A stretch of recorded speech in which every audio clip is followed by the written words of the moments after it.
Percayalah kepada Tuhan dengan segenap hatimu, dan jangan bersandar kepada pengertianmu sendiri. Percayalah kepada Tuhan dengan segenap hatimu,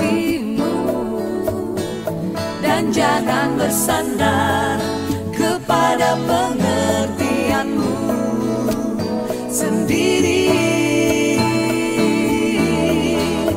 Berbahagia orang-orang yang memperoleh hikmat-Nya, lebih berharga dari emas, perak, dan permata.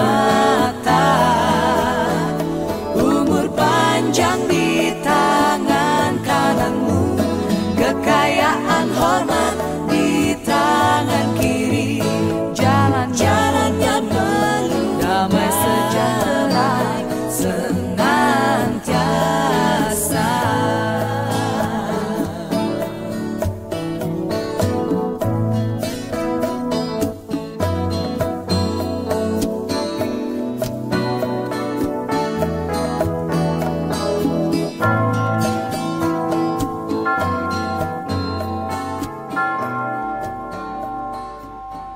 Selamat pagi Ibu Bapak, Saudara-saudara terkasih dalam Tuhan kita Yesus Kristus. Hari ini adalah minggu keempat setelah Pentakosta. Kita akan mengadakan kebaktian minggu di rumah kita masing-masing. Pelayan firman pada kebaktian ini adalah Pendeta Yudistian Pratama Hutauruk dan liturgos oleh Saudari Yunis Abigail, mahasiswa praktik dari STFT Jakarta. Sebelum kita mulai kebaktian ini, mari kita menyiapkan diri dalam saat teduh sejenak.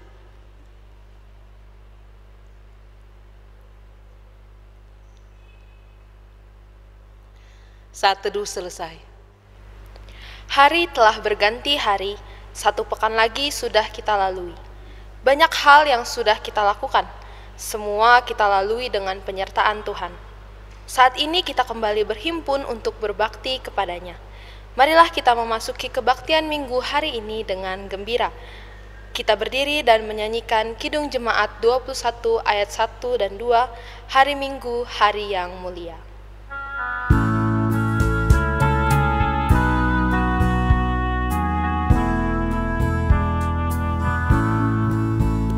Hari Minggu, hari yang mulia, itu hari Tuhanku.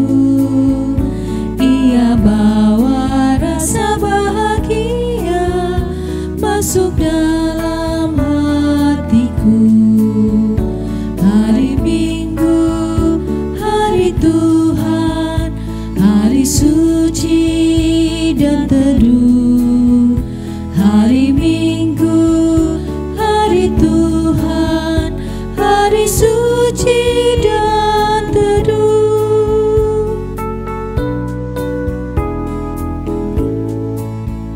Hari Minggu, hari istirahat bagi badan yang letih. Firman Tuhan turun bawa nikmat untuk hati yang sedih. Hari Minggu, hari Tuhan, hari suci dan teduh.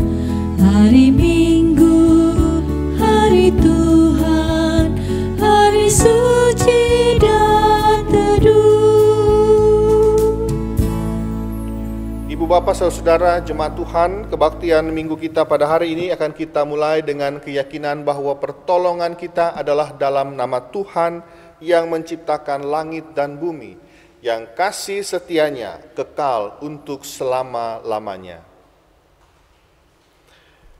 Damai sejahtera Tuhan menyertai saudara.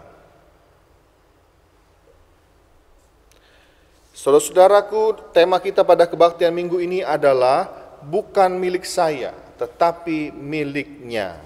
dengan nas pembimbing yang diambil dari Amsal pasal 3 ayat 5 yang mengatakan, "Percayalah kepada Tuhan dengan segenap hatimu dan janganlah bersandar kepada pengertianmu sendiri." Demikianlah firman Tuhan.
Jemaat dipersilakan untuk duduk kembali. Mari kita berdoa dan mengaku dosa kepada Allah. Mari kita berdoa. Tuhan Allah Sang Empunya kehidupan kami, dengan ketidakberdayaan kami menghadap kehadirat-Mu untuk memohon ampun atas setiap kesalahan kami. Seringkali kami merasa putus asa dalam keterpurukan kami, baik dalam perekonomian, ketidakadilan, pengucilan, pengabaian, dan pandangan sebelah mata oleh karena keterbatasan-keterbatasan yang kami miliki, serta keadaan yang berada di luar kemampuan kami yang lain, sehingga kami jauh daripadamu, bahkan melupakan Engkau. Tolong Tuhan, dekap kami agar kami selalu berada di dalam pelukan cinta kasih-Mu. Ya Tuhan, bimbing kami makin dekat padamu, agar kami jauh dari tindak cemar. Dan kami serahkan kehidupan kami ini, agar Tuhan pakai untuk mewujudkan rencana Tuhan dalam kehidupan kami, dimanapun dan kapanpun. Kami yakin dan percaya Tuhan mendengarkan doa kami. Di dalam doa kami yang jauh dari sempurna, biarlah Tuhan yang sempurnakan dan biarlah permohonan kami Tuhan nyatakan dalam kehidupan kami.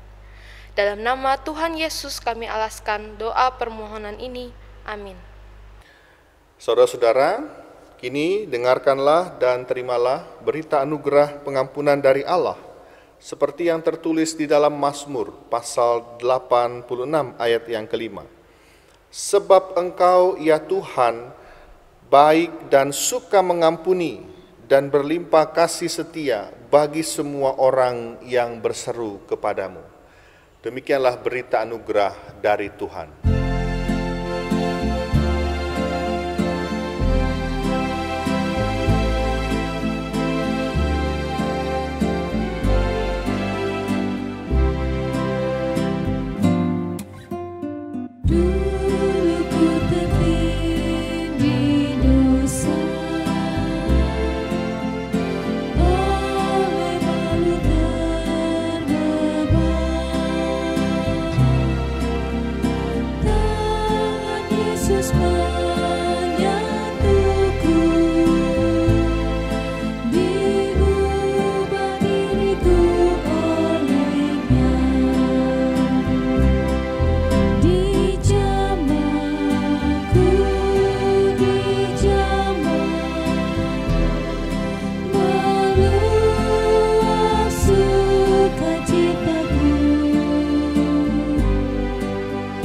Tuhan Yesus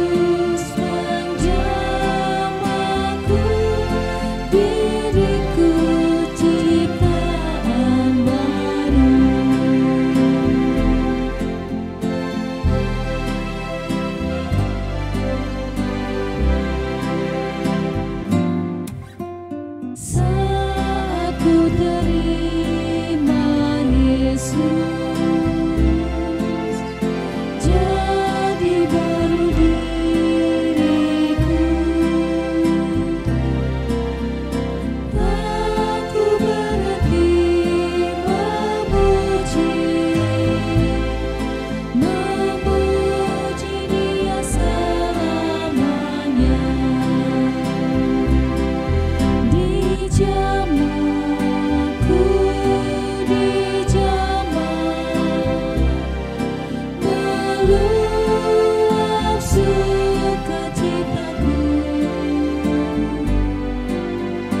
Tuhan Yesus menjamahku, diriku ciptaan baru.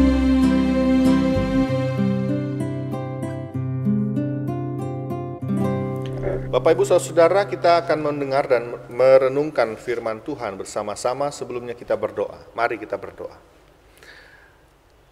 Allah kami yang bertahta di dalam kerajaan surga, pagi hari ini kami hendak disapa dan juga disegarkan oleh firman Tuhan. Kami akan membaca Alkitab kami dan merenungkan isinya. Kami mohon hikmat Tuhan, kami mohon kiranya Engkau mencurahkan Roh Kudus-Mu atas kami, supaya firman Tuhan ini dapat kami pahami dan dapat kami jadikan pedoman untuk hidup kami selanjutnya. Di dalam nama Yesus Kristus, Sang Firman, kami berdoa. Amin. Pembacaan Alkitab kita pada pagi hari ini diambil dari kitab Kejadian pasal 22 ayat 1 sampai ayat 14. Kejadian pasal 22 ayat 1 sampai 14, saya akan membacakannya untuk kita semua. Demikian bunyi firman Tuhan. Setelah semuanya itu Allah mencoba Abraham. Ia berfirman kepadanya, Abraham. Lalu sahutnya, ya Tuhan.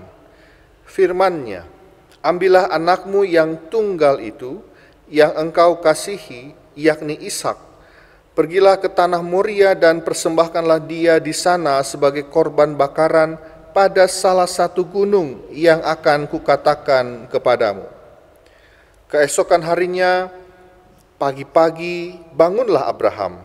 Ia memasang pelana keledainya dan memanggil 2 orang bujangnya beserta Ishak anaknya.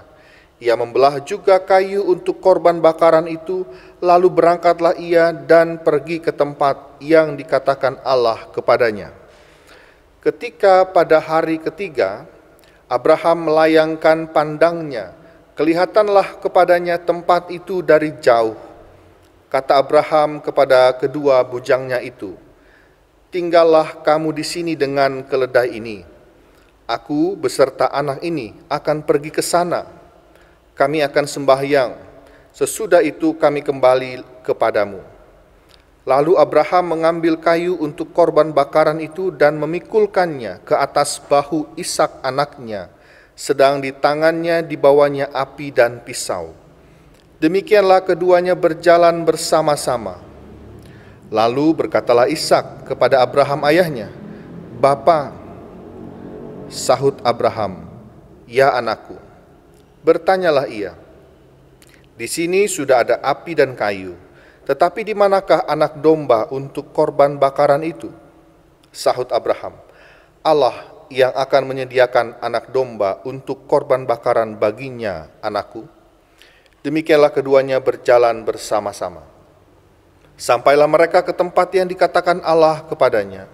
Lalu Abraham mendirikan mezbah di situ, disusunnyalah kayu, diikatnya Ishak anaknya itu, dan diletakkannya di mezbah itu, di atas kayu api.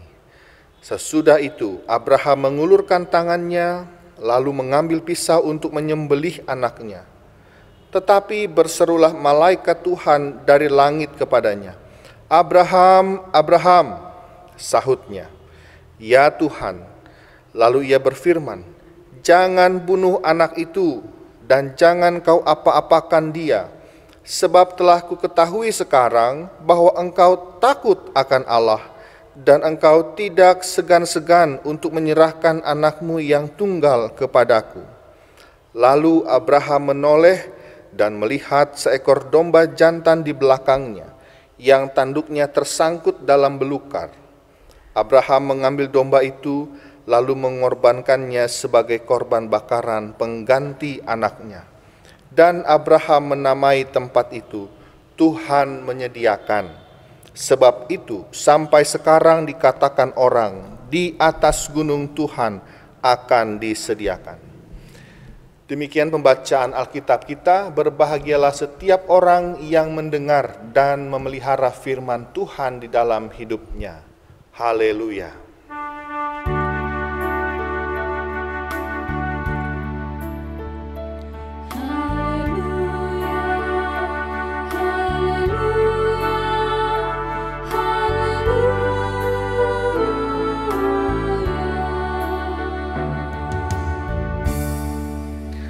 Bapak, Ibu, Saudara, jemaat Tuhan yang terkasih, mari kita coba bayangkan pergumulan apa yang mungkin ada di dalam diri Abraham pada malam hari ketika ia mendapatkan perintah dari Tuhan.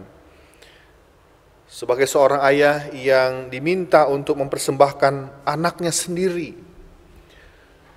Ketika sebelumnya sudah lebih dari 40 tahun Abraham mengenal Allah dan berjalan bersama-sama dengan Allah, kini secara tiba-tiba Allah memberikan sebuah permintaan, sebuah perintah yang tampak tidak masuk akal untuk dilakukan, yaitu memberikan anaknya sebagai korban. Tentunya saudara, permintaan Allah kepada Abraham ini sangat sulit dipahami.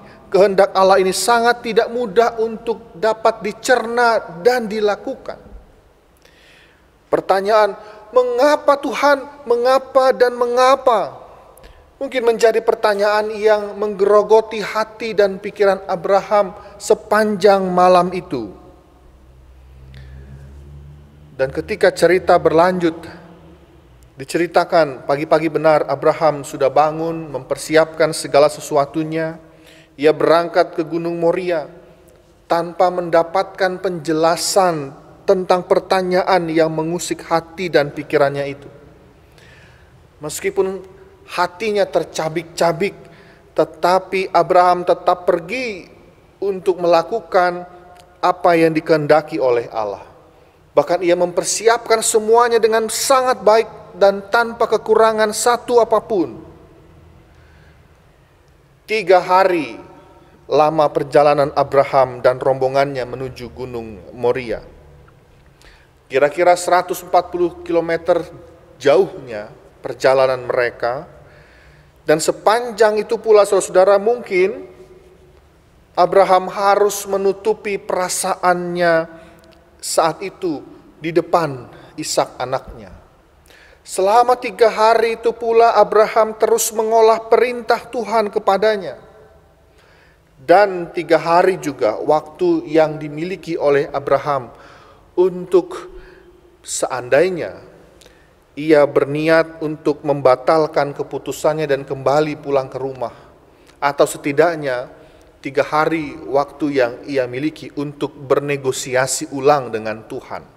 Kalau bisa janganlah anak ini dikorbankan. Namun ternyata saudara, Abraham tidak membatalkan perjalanannya dan tidak juga bernegosiasi ulang dengan Tuhan. Maka saudaraku, dari kisah inilah kita dapat melihat bagaimana Allah menguji iman dan ketaatan, menguji hidup orang yang dipilihnya. Allah menguji Abraham. Allah ingin tahu apakah Abraham sebagai salah satu orang yang dipilih Tuhan mengasihi Allah melebihi apapun juga. Ketika Ishak bertanya kepada Abraham, di manakah anak domba untuk korban bakaran itu? Abraham menjawab, Allah yang akan menyediakan anak domba untuk korban bakaran baginya, anakku. Bapak, Ibu, Saudara, saya tidak bisa membayangkan bagaimana perasaan Abraham ketika harus menjawab pertanyaan itu. Lalu kemudian membawa Ishak ke atas gunung, mengikatnya dan mengambil pisau. Yang pasti hati Abraham amat sangat terpukul. Namun demikian saudara-saudara, ada satu kemungkinan mengapa Abraham tetap melakukan itu semua. Abraham mengasihi Allah melebihi apapun juga yang dimilikinya. Itu bentuk ketaatan Abraham kepada Allah. Abraham tahu bahwa segala yang dimilikinya, termasuk anak yang dicintainya itu, bukanlah miliknya, tetapi milik Allah. Inilah yang dapat kita simpulkan dari keputusan Abraham saat itu, bahwa sebagai umat kepunyaan Allah, kita harus sadar bahwa semua hal yang kita miliki tanpa terkecuali adalah milik Tuhan. Kita harus sadar ketika Tuhan dapat memberikan segala sesuatu kepada kita kapan saja, maka kapanpun juga ia dapat mengambilnya, ia dapat memintanya kembali. Saudara, ada banyak anak Tuhan, ada banyak umat Tuhan yang mengaku mengasihi Allah dan beriman kepada Allah, tetapi seringkali mencari-cari alasan ketika Tuhan menginginkan sesuatu dari dirinya. Kita manusia ini tidak jarang mencari-cari cara untuk menghindar dari panggilan Tuhan. Meskipun suara panggilan Tuhan itu sudah sangat jelas terdengar. Kita juga seringkali merasa bahwa apa yang kita miliki ini benar-benar sepenuhnya milik kita. Sehingga kita tidak rela melepasnya meskipun itu Tuhan yang memintanya.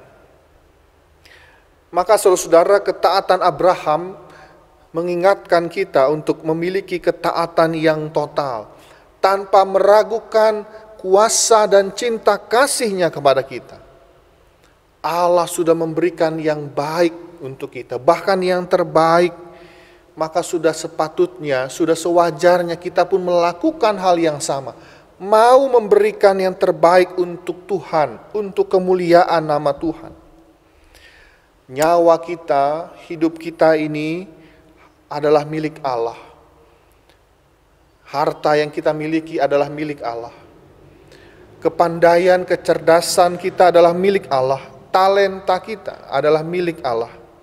Waktu kita adalah milik Allah. Anak kita adalah milik Allah. Semua adalah milik Allah, saudara-saudara. Maukah kita berikan itu untuk kemuliaan Allah? Maukah kita bersikap yang sama seperti Abraham, memiliki ketaatan yang total, tanpa sedikit pun meragukan kuasa dan cinta kasih-Nya kepada kita? Semoga kita bisa menjawabnya. Tuhan Yesus memberkati. Amin. Jemaat, kami undang untuk bangkit berdiri. Saudara-saudara yang dikasihi oleh Tuhan, mari kita bersama-sama mengucapkan pengakuan iman percaya kita kepada Allah menurut pengakuan iman rasuli demikian. Aku percaya kepada Allah, Bapa yang Maha Kuasa, Khalik langit dan bumi, dan kepada Yesus Kristus, Anak-Nya yang tunggal, Tuhan kita, yang dikandung dari Roh Kudus, lahir dari anak darah Maria, yang menderita di bawah pemerintahan Pontius Pilatus, disalibkan, mati dan dikuburkan, turun ke dalam kerajaan maut. Pada hari yang ketiga bangkit pula dari antara orang mati, naik ke surga, duduk di sebelah kanan Allah Bapa yang Maha Kuasa. Dan dari sana Ia akan datang untuk menghakimi orang yang hidup dan yang mati. Aku percaya kepada Roh Kudus, gereja yang kudus dan am, persekutuan orang kudus, pengampunan dosa, kebangkitan daging, dan hidup yang kekal. Amin. Jemaat dipersilahkan untuk duduk kembali.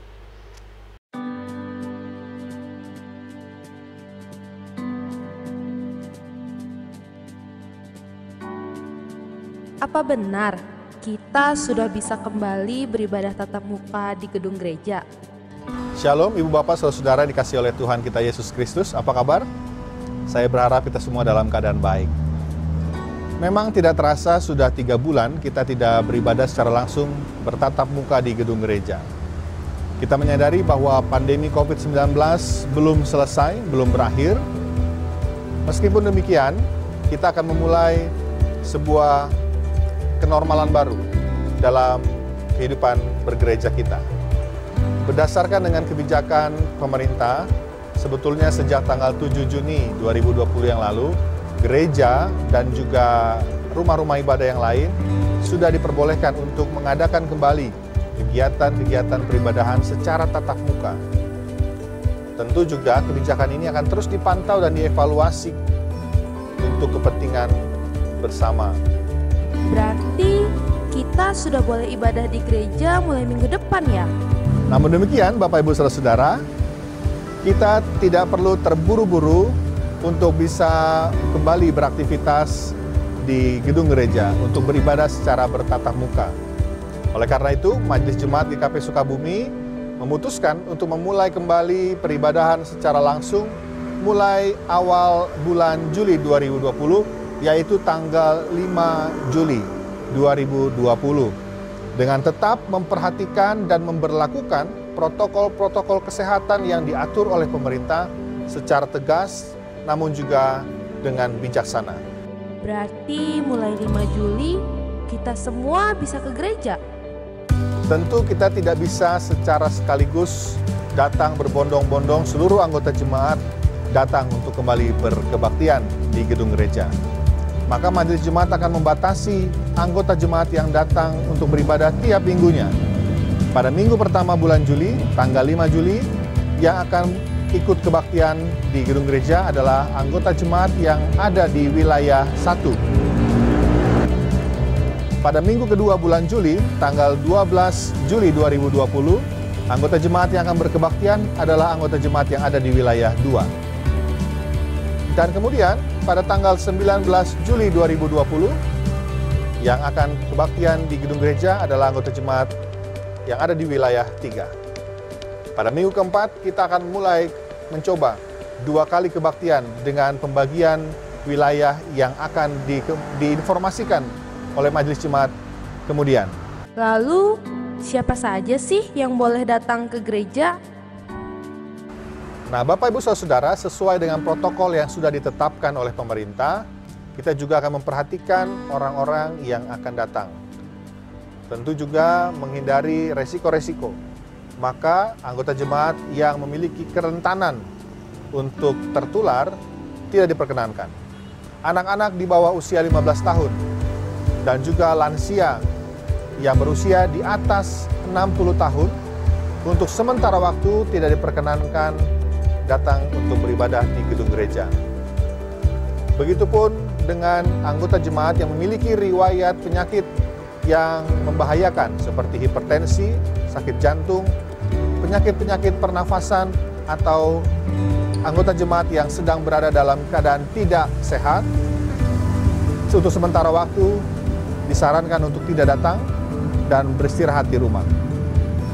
Bagi mereka yang tidak bisa datang dalam kebaktian minggu karena pembatasan wilayah dan juga karena sakit, majelis jemaat akan tetap menyediakan kegiatan peribadahan di rumah melalui siaran YouTube secara streaming.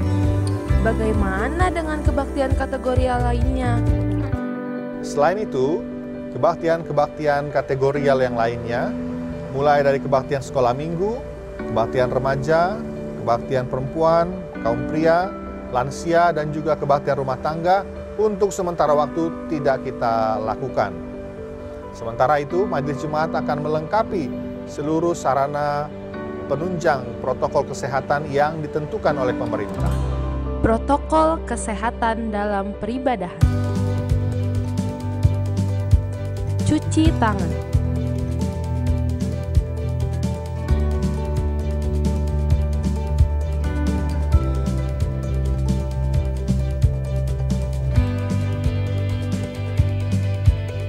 Sebelum masuk ke ruang ibadah, cuci tangan dulu ya di 3 tempat cuci tangan yang sudah tersedia. Tetap atur jarak ketika mengantri untuk mencuci tangan.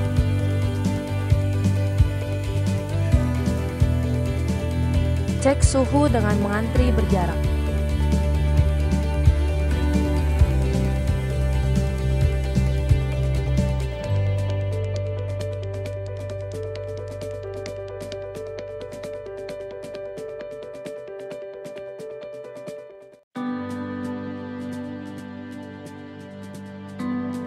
Selanjutnya, saudara-saudara bisa menuju pintu utama untuk melakukan pengecekan suhu tubuh. Tetap menjaga jarak ya. Majelis jemaat menyediakan hand sanitizer di depan pintu masuk.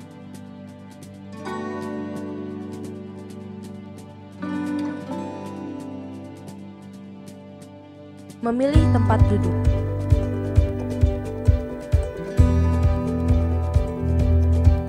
Saat memilih tempat duduk, perhatikan pengaturan yang sudah dilakukan. 1 bangku hanya boleh diisi oleh 2 orang.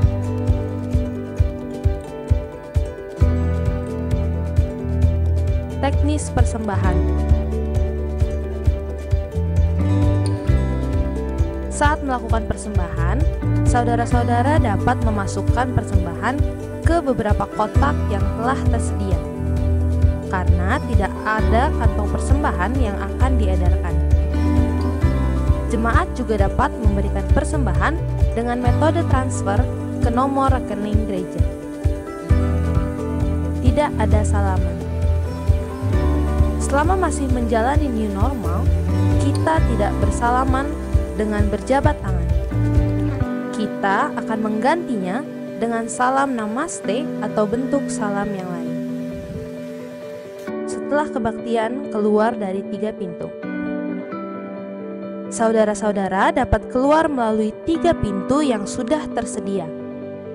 Setelah kebaktian usai, segeralah pulang, jangan berkerumun, dan tetap menjaga jarak.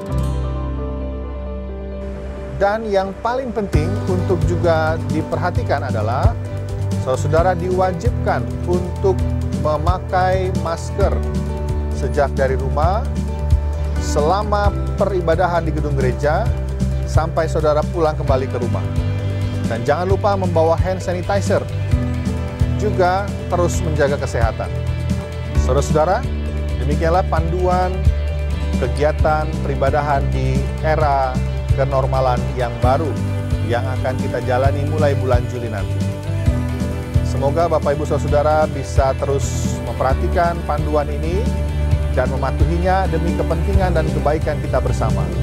Mari kita terus berjuang untuk melawan pandemi COVID-19 dan kita jadikan gereja kita menjadi gereja yang membawa kehidupan, bukan gereja yang mengancam kehidupan.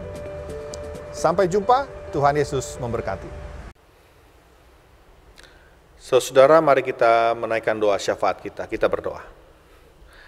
Tuhan Yesus yang Maha Baik, kembali kami datang untuk menaikkan doa syafaat kami, menaikkan doa permohonan kami kepadamu. Sebagai manusia yang lemah, kami ingin memohon kiranya Tuhan senantiasa menguatkan dan menopang kami, supaya kami bisa melakukan semua kehendak Tuhan dengan baik, supaya kami bisa menunjukkan ketaatan yang total kepada Tuhan, sebagaimana Abraham yang juga melakukan hal yang sama. Namun kami juga meyakini Tuhan bahwa kami tidak selamanya mudah untuk melakukan itu. Kerap kali kami menjumpai banyak tantangan, banyak hambatan yang menghambat kami, menghalangi kami untuk bisa menjadi pribadi yang taat kepadamu.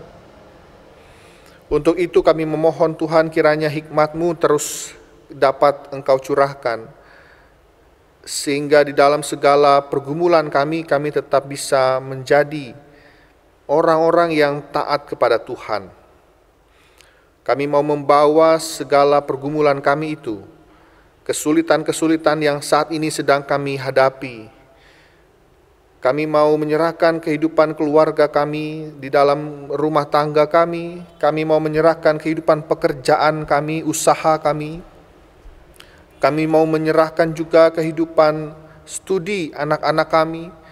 Kami mau menyerahkan juga kehidupan kami di tengah-tengah masyarakat. Kiranya Tuhan, Engkau senantiasa menolong kami untuk bisa tetap menjalankan fungsi dan peran kami masing-masing seturut dengan kehendak Tuhan.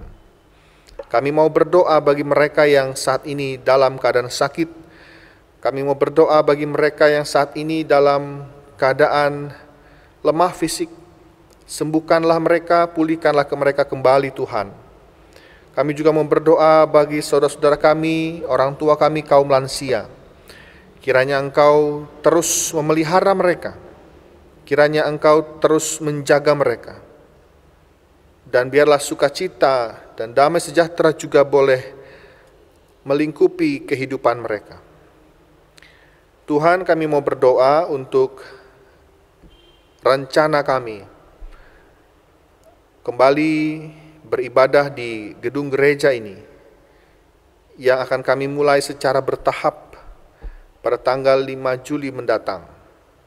Kiranya kami semua bisa tetap menerapkan protokol kesehatan itu secara mandiri, secara disiplin untuk kebaikan bersama. Dalam rangka kami terus berusaha merawat kehidupan yang Engkau anugerahkan. Segala sesuatu yang telah kami persiapkan, kiranya Tuhan boleh berkenan dan mampukan kami untuk tetap percaya setiap langkah yang kami tempuh ini adalah langkah yang kami ambil dan kami jalani bersama-sama dengan Engkau. Kami menyerahkan bangsa negara kami, para pemimpin bangsa, di tingkat pusat maupun di tingkat daerah, mampukanlah mereka juga untuk memimpin dengan bijaksana, untuk kebaikan banyak orang. Inilah doa permohonan kami Tuhan, doa syafaat kami, yang jauh dari sempurna, namun tetap ingin kami sampaikan, kami alaskan di dalam nama Tuhan kami Yesus Kristus. Dan di dalam nama itu pula kami hendak mengakhiri doa ini dengan doa Bapa kami yang Engkau telah ajarkan. Bapa kami yang di sorga, dikuduskanlah namamu, datanglah kerajaanmu, jadilah kehendak-Mu di bumi seperti di sorga. Berikanlah kami pada hari ini makanan kami yang secukupnya, dan ampunilah kami akan kesalahan kami, seperti kami juga mengampuni orang yang bersalah kepada kami.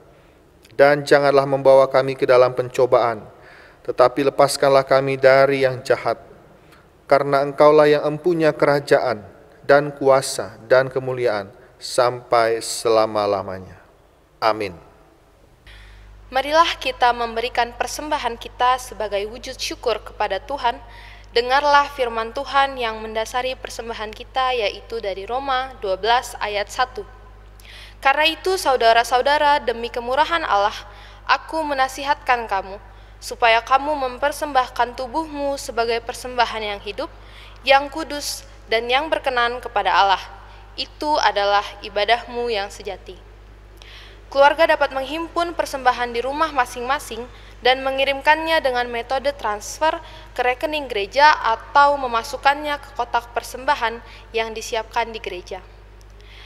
Jemaat Tuhan, untuk mengiringi persembahan kita pada hari ini, mari kita menyanyikan lagu dari Kidung Jemaat 289 ayat 1 sampai 3. Tuhan Pencipta Semesta.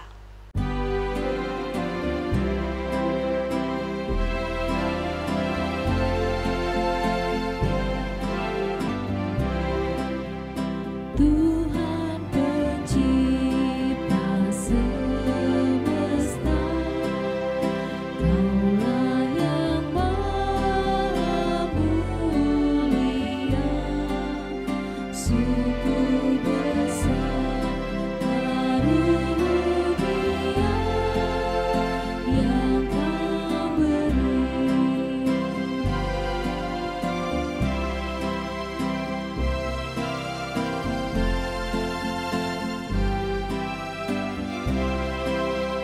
Kasih-Mu nyata tercerah di sinar surya yang cerah, di sawah dan tuayannya yang Kau beri.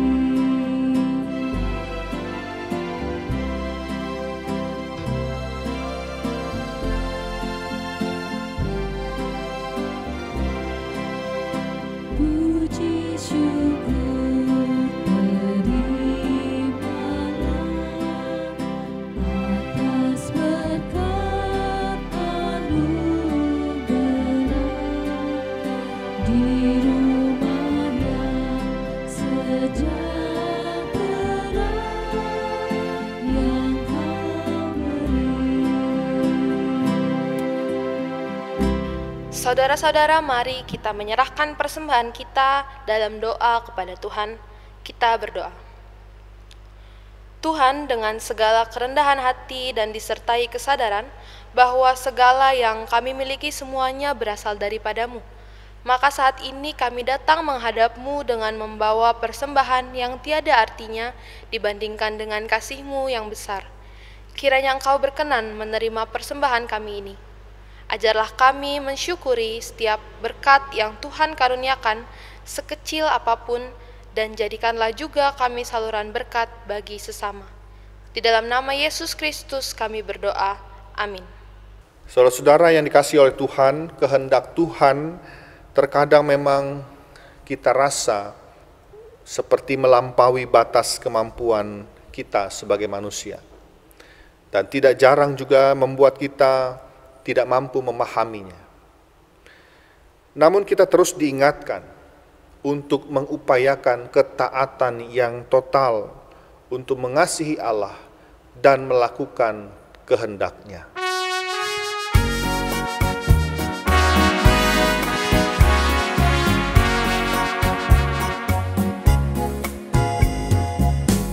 Aku Tuhan semesta, ceritamu ku dengar. Kau di dunia yang gelap, ku selamatkan.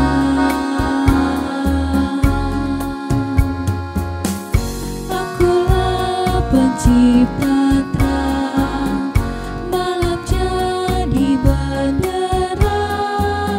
Siapakah utusanku membawa terang? Ini aku, utus aku.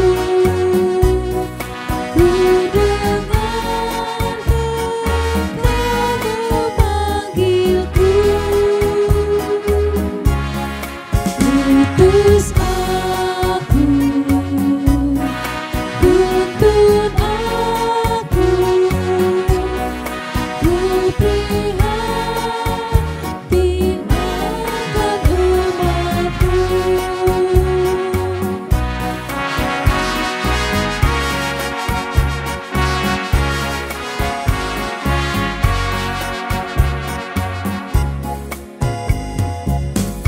Aku Tuhan semesta, ku menanggung sakitmu dan menangis karena kau tak mau dengar.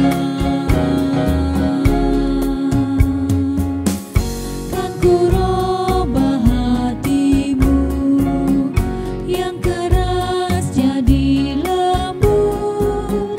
Siapa bawa firman-Ku, utusanku? Ini aku,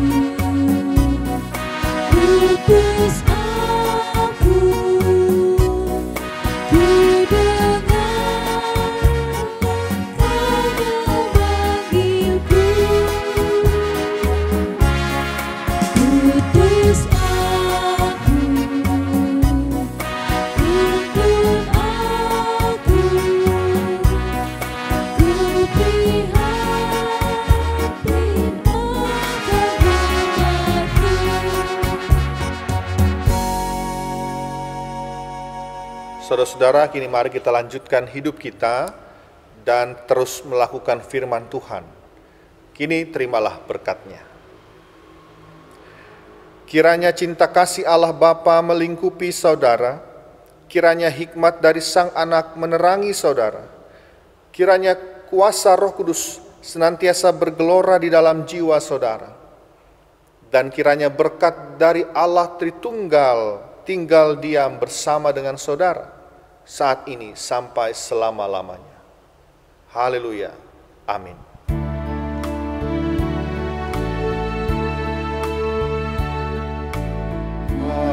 Haleluya, haleluya, haleluya, haleluya, haleluya, amin, amin,